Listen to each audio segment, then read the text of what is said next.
ওইটা খেতে চাই। এই কথার সাথে সাথে পুরো ক্লাস শুদ্ধ মানুষ হাসা শুরু করে দিল।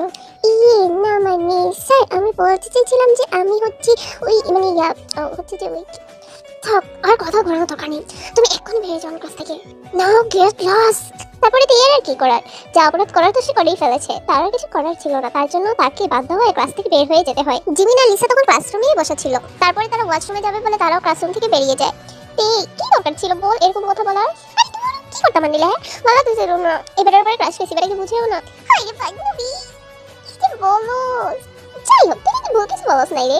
ভুল কিছু বলে না মানে এই জিমিন তো সবসময় এই এভাবে ওর আধে কাজে সাপোর্ট মেরে যাচ্ছে। বুঝবি না, এটা হচ্ছে আমাদের বান্ধবীর একটা বাঁধন, বুঝতে পারছস? আমার বান্ধবী যেটাই করে সেটাই ভালো কাজ, বুঝতে পারছো? কি না, আপনার বান্ধবী যেটা করে সেটাই ভালো কাজ না। আমরা আসলে ওর বান্ধবী ঠিক আছে, কিন্তু ও যদি খারাপ কাজ করে তাহলে আমরা ওকে বোঝাবো না, এর বদলে তুই ওকে সাপোর্ট করতেছিস সব কিছুতে। দেখ এটা কিন্তু একদমই ঠিক না। এটা কিভাবে হতে পারে? আর তুই নিজেকে সামলা বলে দিতেছি। কিভাবে সামলাবো? হ্যাঁ মন কি বোঝে না নাকি আমি জেনারেল পছন্দ করি? বুঝার দরকার আছে বলে আমার মনে হয় না। আর না বুঝাটাই বেশ। বুঝে শুনে কি করবে? আর তাছাড়া উনি হচ্ছে যে টিচার, বুঝতে পারছস? ওনার বিভিন্ন টিচারদেরকে বিয়ে করা সেটাই স্বাভাবিক। আর তুই মাত্র ক্লাস 10 এ পড়ছ, মানে আমরা ক্লাস 10 এ পড়ি। আমাদের মতো ছোট মাত্র বাচ্চা স্টুডেন্টদেরকে ওনার পছন্দ হবে? লিসার এমন তোর কথা শুনে তো তেই পুরো হতভম্ব হয়ে গেছে। আর তেই খুব রাগও হচ্ছে। লিসার মুখে এই সত্য কথা শুনে তেই আর সহ্য হয় না এই কথাটা। তেই তো রাগে গজগজ করতে থাকে। তারপর এভাবেই কিছুক্ষণ পরে জাঙ্কুক স্যারের ক্লাসটা শেষ হয়। জাঙ্কুক ক্লাসরুম থেকে বের হয়ে দেখে তেইকে যে জাঙ্কুক পানিশমেন্ট দিয়েছে, সেই কারণে তেই ক্লাসরুমের বাইরে দাঁড়িয়ে আছে। প্লিজ কিনতে নিজের বিহেভিয়ার চেঞ্জ করো, আর না প্রতিদিন তোমার জায়গা এখানেই হবে বলে জাঙ্কুক এখান থেকে চলে যায়। আর তেও রাগে গজগজ করতে থাকে। দেখছস জিমিন, উনি হচ্ছেন কি বলবো ওনারে, রাক্ষসের বাচ্চা। আমি তো আপনার প্রেমের ফাঁদে ফেলাবই, আমিও তেই, বুঝতে পারছেন? যদি আমি আপনাকে নিজে প্রেমের ফাঁদে না ফেলতে পারি তাহলে আমার নামও কিনতে তেই না। আপনাকে আমি প্রেমের ফাঁদেও ফেলাবো আর আপনাকে আমি বিয়েও করবো, এটাই শেষ কথা। এবার কিন্তু অতিরিক্ত হয়ে যেতেছে তে। আরে কথা বলছ কেন? তোর প্রেমের ফাঁদে পড়বো না এটা, তোর কান পাতে ফেলবো। তুই বল বেটা তোর প্রেমে পড়তে বাধ্য, বুঝতে পারছস? আমিন জিমিন আমিন, যাতে এটাই হয়। দাঁড়া, ওনার লাইব্রেরি থেকে একটা জব করে দিয়ে আসি। দেখতে ভুল করে এই কাজটা করিস না। এটা স্যারের লাইব্রেরি, তুই কি পাগল হয়ে যেতেছিস? স্যারের লাইব্রেরিতে যাবি তুই? হ্যাঁ যাবো তো, কি হয়েছে? হ্যাঁ স্যারের লাইব্রেরিতে যাওয়া কি আমার জন্য নিষেধ নাকি? আসলে আমি এই ম্যাথটা বুঝতেছি না তো, আমাকে স্যার এই ম্যাথটা কমপ্লিট করে দিবে। এবার কিন্তু তুই বেশি বেশি করতেছিস। আরে না রে, তুই একদম বেশি বেশি করতেছিস না। তুই আমার কথা শুনতে যা। জিমিন, তুইও তোর সাথে সাথে আসতেছিস। আর যদি কিছু হয় তাহলে আমার আর বলতে আসিস না। এই তুই যা তোর লেকচার নিয়ে তুই এখান থেকে সব ভালো লাগতেছে না। তুই যা স্যারের কাছে যা, যাই এমন ভাবে বেটারে পটাইবি যাতে বেটা তোরে দেখে একদম ক্রাশ খেয়ে পাশ হয়ে ফিল্লা যায়। যাইতাছি আমি, এখনই যা। আর ওনাকে আমার প্রেমের ফাঁদে ফেলবো বলে তুই হাঁটা ধরে লাইব্রেরির দিকে। আসলে লাইব্রেরি বলতে সেটা হচ্ছে জাঙ্কুকের একটা নিজস্ব রুম, সেখানে শুধু জাঙ্কুকই বসে। আর একটা কথা তোমাদেরকে বলে রাখি, এই ভার্সিটিটা হচ্ছে জাঙ্কুকের বাবা মানে আরিমের। আসলে এই ভার্সিটির প্রতিষ্ঠাতা হচ্ছে জাঙ্কুকের দাদা। আর এখন এটা আরিমের হাতে, যেহেতু জাঙ্কুকের দাদা মারা গেছে সেহেতু এটার মালিক আপাতত জাঙ্কুকের বাবা। আর এটার পরবর্তী মালিক হবে জাঙ্কুক নিজেই। আর জাঙ্কুক হচ্ছে এই ভার্সিটির ম্যাথ টিচার। আসলে সে অরিজিনালি একজন বায়োলজি টিচার, কারণ সে হচ্ছে যে একজন ডক্টর, পেশায় সে একজন ডক্টর। কিন্তু সে শখের বসে টিউশনি না করিয়ে সে এই তাদের বাবার এই ভার্সিটিতেই সে জয়েন করেছে। সে এই ভার্সিটিতে খুব কম ক্লাস করায়, সে বেশিরভাগ টাইম তার ডাক্তারি পেশাতেই ফোকাস রাখে। আর সে ক্লাস করায় মাঝে সাঝে শখের বসে। এতদিন আর্টস ডিপার্টমেন্টে ম্যাথ টিচার হিসেবে কাজ করেছে, আর এখন সায়েন্স ডিপার্টমেন্টে ম্যাথ টিচার হিসেবে কাজ করবে। আর মাঝে মাঝে বায়োলজি ঘন্টাও কিন্তু তাদের করাবে। ফাইনালি তে চলে যায় জাঙ্কুকের রুমের সামনে। যেহেতু জাঙ্কুকের বাবা এই ভার্সিটির মালিক, সেহেতু জাঙ্কুকের রুমের সামনে 4 জন গার্ড দাঁড়ানো। প্রথম দরজাতে 2 জন গার্ড, আর যার শেষের দরজাতে 2 জন গার্ড। মোট 4 জন গার্ড মিলে ঘিরে আছে এই দরজাটিকে। প্রথম এমনিতেই ঢুকতে চাইছিল, কিন্তু গার্ডরা তাকে ঢুকতে দিচ্ছিল না। আসলে গার্ড আঙ্কেল কি জানেন তো, আমি না একটা মেয়ে বুঝতে পারতেছি না। তো স্যার যেহেতু আমাদের ম্যাথ টিচার, সেহেতু স্যার তো আমাকে বুঝিয়ে দিবে, তাই না? স্যার বিজি ম্যাডাম, স্যার এখন বুঝিয়ে দিতে পারবে না। আপনি অন্য জনের কাছে যান। না আমি এই স্যারের পড়া ছাড়া আর কোনো স্যারের পড়া বুঝিয়ে, স্যারকে আপনি বলে দেখুন, স্যার আমাকে আসার অনুমতি দিবে।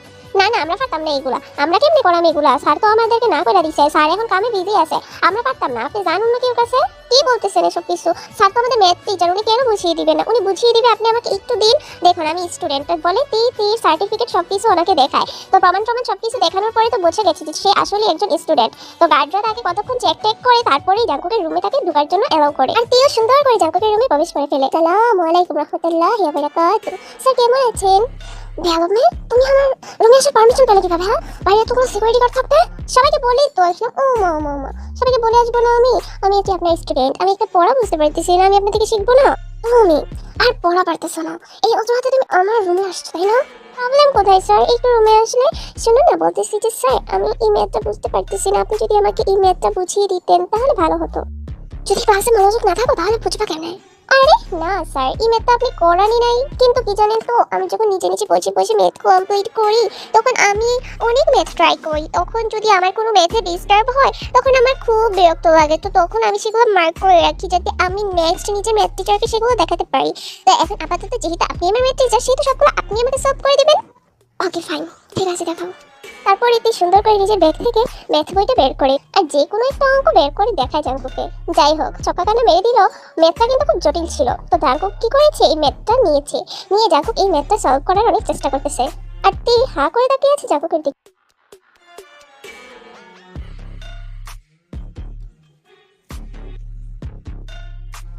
জাঙ্কুক মনোযোগ দিয়ে ম্যাথ করতেছে, এটা দেখে এই সুন্দর করে চেয়ার থেকে উঠে যায় আর গিয়ে জাঙ্কুকের পাশে গিয়ে দাঁড়ায়। ইচ্ছে করে জাঙ্কুকের গা ঘেঁষিয়ে দাঁড়িয়েছে তে। তে এমন ভাবে দাঁড়িয়েছে যে জাঙ্কুক যদি তীর দিকে ফিরতে যায়, তাহলে তীর অরেঞ্জগুলা জাঙ্কুকের মুখের সাথে খুব জোরসোরভাবে ধাক্কাও খেতে পারে। তে ইচ্ছে করে এরকম চিপকে দাঁড়িয়েছে জাঙ্কুকের সাথে। আসলে জাঙ্কুকের ওই দিক দিয়ে কোনো খেয়াল নেই। জাঙ্কুক তো মনোযোগ দিয়ে অঙ্কগুলোই সলভ করেছিল। কিন্তু তেই তো নাছুর বান্দা, সে কি অঙ্ক বোঝার মেয়ে? সে তো এখানে অঙ্ক বুঝতে আসেনি, সেটা এসেছে জাঙ্কুকের সাথে ফাইজলামি করার জন্য। তে আস্তে করে ঝুঁকে জাঙ্কুকের ঘাড়ে একটা কিস করে। তখন জাঙ্কুকের ধ্যান ভাঙে। এতক্ষণ জাঙ্কুক পুরোপুরিভাবে অঙ্কর দিকে ফোকাস করছিল। তের এমন ধরা কাজে জাঙ্কুক তের দিকে ঘুরে তাকায়। আর তাহলে তুমি সব কি করতেছো? হ্যাঁ, তে জাঙ্কুকের কোনো কথা কানে নেয় না। জাঙ্কুকের চেয়ারটা টান দিয়ে একটু পিছিয়ে এনে তুই জাঙ্কুকের কোলে বসে যায় সোজা। আর তাহলে what is this? It's a romantic moment, তুমি বোঝো না? আমি তোমার টিচার হইবে বেয়াদব মেয়ে। তাতে কি, টিচার তো টিচারের জায়গা। এখন তুমি আমার ক্রাশ এন্ড আমি তোমার স্টুডেন্ট না। তুমি আমাকে যেটা ভাবো সেটা মানে আমি তোমাকে আমার একটা স্টুডেন্ট ছাড়া কোনো কিছুই ভাবি না। এন্ড কোন নির্লজ্জের মতো এসে আমার করে বসেছো। সাহস কিভাবে হলো আমার করে এসে বসার? আমি তোমার আব্বা আম্মার কাছে বিচার দেবো আজকে। যদি আপনি পারেন তাহলে আজকে আপনি আমার আব্বা আম্মার কাছে বিচার দিতেই পারেন, যেটা আপনার ব্যক্তিগত ব্যাপার। কিন্তু আপনি কি সেটা করতে পারবেন না? মানে আপনাকেও তো জবাবদিহিতা করতে হবে, তাই না? অনেক বেয়াদব হয়ে গেছো তুমি। আপনার জন্য বলে তেই জাঙ্কুকের ঠোঁট জোড়া নিচে তখনই নিয়ে নেয়। তেই জাঙ্কুকের ঠোঁটের স্বাদ নিতে ব্যস্ত। আর জাঙ্কুক যেহেতু একজন পুরুষ মানুষ, সে নিজেকে আর কতক্ষণ কন্ট্রোলেই বাড়াবে। সেও তীর কাছে তীর তালে তাল মিলায়। জাঙ্কুকও দেখে কিস ব্যাক করে দেয়। এই ইচ্ছে করে জাঙ্কুকের গায়ে এলোমেলো ভাবে টাচ করেছে, যাতে জাঙ্কুক নিজেকে একটু বেশি উত্তেজিত ফিল করে। একটু সরে এসে জাঙ্কুকের ক্যালভিন ক্লাইনের উপরে হাত রাখে এন্ড সফটলি টাচ করতে থাকে আর হালকা হালকা ভাবে ট্যাপ করতে থাকে। এই জাঙ্কুকের লিটল কুকিকে নিয়ে খেলছে প্যান্টের উপর দিয়ে, যার কারণে জাঙ্কুকের প্রায় পাগল পাগল অবস্থা হয়ে যায়। জাঙ্কুক আর নিজেকে কন্ট্রোলে রাখতে পারে না। তারপরও জাঙ্কুক অনেক কষ্টে নিজেকে সামলিয়ে তেইকে তাড়াতাড়ি করে নিজের কোল থেকে নামিয়ে ওয়াশরুমে চলে যায়। আর এই কাহিনী দেখে এই তো পুরো হাসতে হাসতে শেষ। তেই বেশ ভালোই লেগেছে জাঙ্কুককে জ্বালাতে পেরে। তেই এতটুকু জ্বালানিতেই তার মন ভরে যায়। তারপরে তেই সোজা নিজের অঙ্ক বই নিয়ে বের হয়ে যায় জাঙ্কুকের রুম থেকে। অন্যদিকে বেচারা জাঙ্কুকের অবস্থা তো পুরোই কাহিল। তার খুব অস্বস্তিকর লাগছে এই বিষয়টা, কিন্তু কিছু করার তো আর ছিল না। এই মেয়েটা এত পরিমাণে বিয়াদব যে জাঙ্কুককে পুরো নাজেহাল অবস্থা করে ছেড়ে দিয়েছে।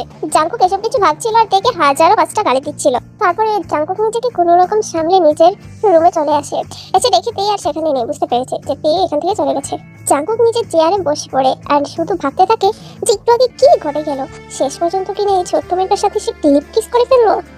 আর তীর এরকম অদ্ভুত টাচের কথা ভাবতে জাঙ্কুকের মাথা আরো বেশি হ্যাং হয়ে যাচ্ছে। এমন একটা মেয়ে যে কিনা স্যারকেও ছাড় দেয়নি। জাঙ্কুক শুধু ভেবে যাচ্ছিল তের কথা। অন্যদিকে তে তো মহা খুশি জাঙ্কুককে এরকম ভাবে ডিস্টার্ব করতে পেরে। উই সা জিমিন, জানোস তোরা আমি কি করে আসছি? কি করে আসছিস তুই আবার? কি রে বান্ধবী, কি করে আসলি তুই? আরে শুন আয় দাঁড়া, আগে আমরা আমাদের সেই আড্ডাখানা রেস্টুরেন্টে যাই, তারপরে এক কাপ কফি খেতে খেতে তোদেরকে সবকিছু বলতেছি দাঁড়া। বলে জিমিন, তে, লিসা তারা 3জন মিলে চলে যায় সেই রেস্টুরেন্টে। আরেকটা কফি অর্ডার করে নেয় আর তে কফি খেতে খেতে সব ঘটনা খুলে বলে। ওহো, কি করছিস? আরে করছিস খারাপ না, কিন্তু তুই এটা কেমনি করলি? আমি এলে তো ভয়ে পুরো হাত পা ঠান্ডা হয়ে যেত। তে তুই এটা কিভাবে করতে পারলি বল? আঙ্কেল আন্টি জানতে পারলে পুরো জুতাটা বাইরে ভেতরে। আর তুই স্যারের সাথে এরকম করতে পারছিস? ছি তে, হাউ শেম। কি মানে তোর কি একটু লজ্জা শরম নাই বল? একজন স্যার, তিনি আমাদের, উনি একজন স্যার, ওনাকে একটু রেসপেক্ট দিবি, তা না তুই তার সাথে শয়তানি করা আরম্ভ করছস। দেখিস আজাইরা লেকচার আমারে দিতে আসিস না, ভালো লাগে না তো? আচ্ছা অমনি লেকচারগুলো আজাইরা হয়ে গেছে না? আজাইরা বলছস তো আজাইরা হবে না? আরে তুই বাদ দে তো, এটা কিছু তেরি একদম ভালো কাজ করছস, বুঝছস? আর আমাকে দেখ, আমি তো পারতেছি না।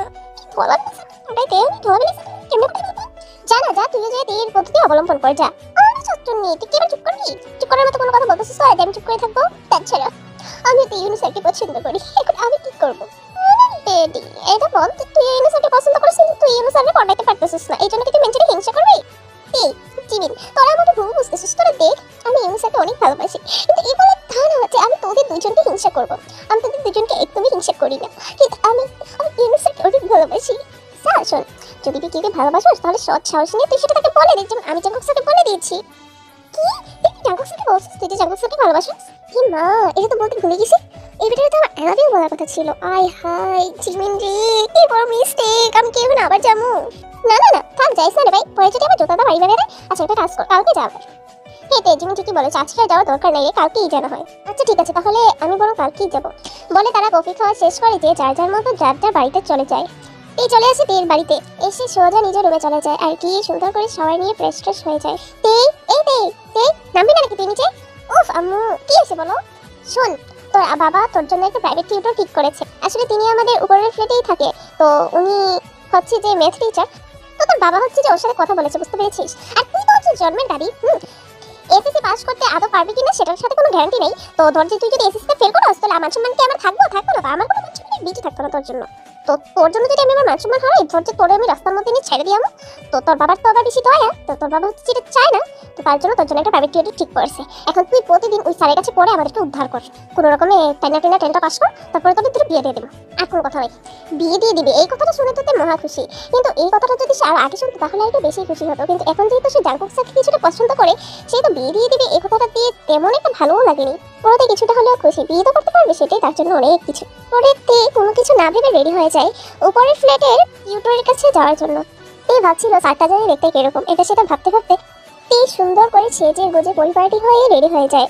আর তারপর যেতে থাকে উপরে ম্যাথ টিচারের কাছে পড়ার উদ্দেশ্যে। আসলে সেইখানে শুধু তেই একা না, যেহেতু এই বিল্ডিং এ লিসা আর জিমিনও থাকে, সেহেতু তাদের বাবা মাও ওই ম্যাথ টিচারের কাছেই দিয়েছে জিমিন আর লিসাকে পড়ার জন্য।